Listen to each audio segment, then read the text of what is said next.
Well, a little more than an hour ago, President Trump wrapping up his first commencement address as president.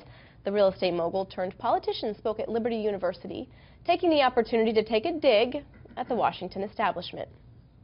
In my short time in Washington, I've seen firsthand how the system is broken. A small group of failed voices who think they know everything and understand everyone want to tell everybody else how to live and what to do and how to think. Let's break that all down. Here's our panel, radio show host Garland Nixon and Kevin Sheridan, who served as spokesperson for now Speaker Paul Ryan during his vice presidential nomination in 2012. Gentlemen, thank you so much. Thank you. All right, Kevin, I want to start with you.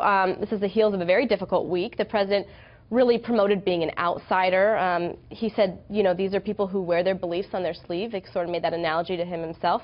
He also said, take risks, you can change the world. Is that an answer to what we've seen this week? Sort of saying, this is me being an outsider, this is me taking risks. Yeah, this is his wheelhouse. These are the people that really carried him over the edge in the election and are his base. He identifies with this group more than any other voter. They're voters who have been beaten down by the system. They've been kind of cast out of the normal political discussion for too long, and he's trying to give them voice.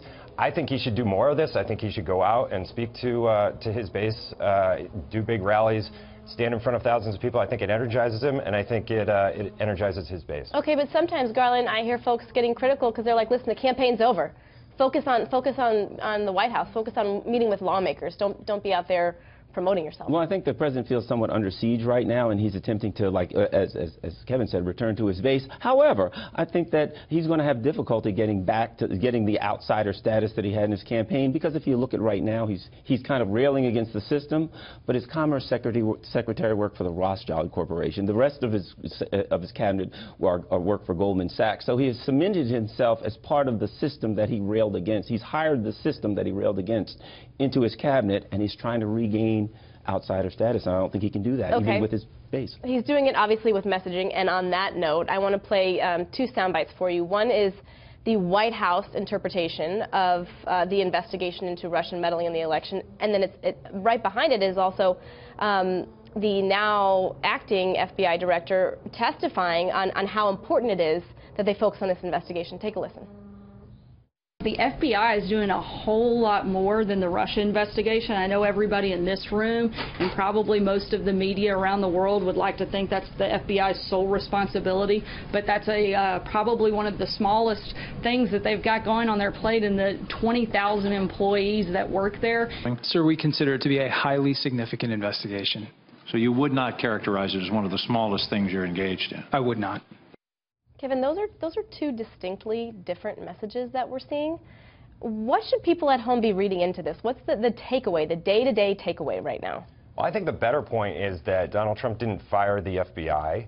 He fired the FBI director, who was incompetent and by all standards messed up the last big investigation.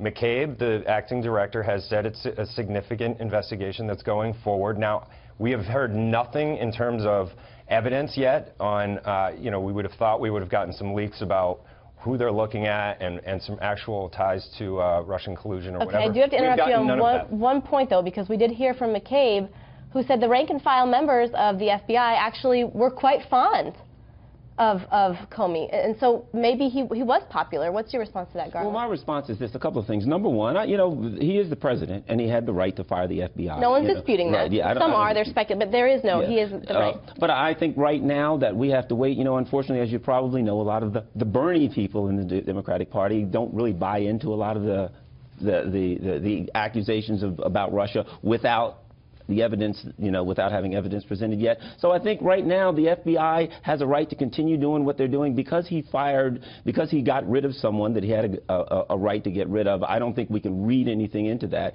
until we have something that tells us that the FBI is doing wrong. Yeah, there's a difference, but I do think that people who are under investigation are always going to try to downplay it. So I don't see that as something really, you know, strange. Close to Comey and him saying that. Of course, it's a huge organization. There's going to be people who favored Comey and did not. So, you know, the timing, though. What's your take on the timing? Because a lot of people will agree with you and say he was going to go. Should he have gone January 21st? Well, there's the argument to be made that it was a function of not having the staff in place until you know, until the Deputy Attorney General got there and was his boss and was able to look at it closely. Now you can take that, look at it, make a judgment for yourself whether or not that was the real motivation for it, or Trump simply got you know, sick of the president got sick of seeing Comey doing this and thought that during this critical time, during this investigation, why would we want a guy who screwed up the last investigation doing this one? If we really want answers on what happened during the Russia campaign, then we should, you know, have somebody in place that everybody trusts, a consensus pick, because that's the only person that's going to get through the Senate now. It's a consensus. Okay, Garland, I want to let you have the last word, and with that, the acting FBI director has to keep things moving. Yes. Like you said, the FBI is still investigating. And then if he is not named the director, then the soon-to-be director has to continue the investigation. So is this really impeding the investigation? I don't think so. What's important is that who he chooses as the next director. And I think, you know, John Cornyn, his name has been mentioned, but I think that it is important that he chooses someone who has a law enforcement history as opposed to a political history, because if he would pick a John Cornyn or someone who is a career politician, it would certainly look like that this is a political move to try to save his hide as opposed to a professional law enforcement. Yeah, all eyes on this next pick, but it does have to get to the Senate anyway, so it's very important. Garland, Kevin, gentlemen, thank you so much. Thank Very you. interesting.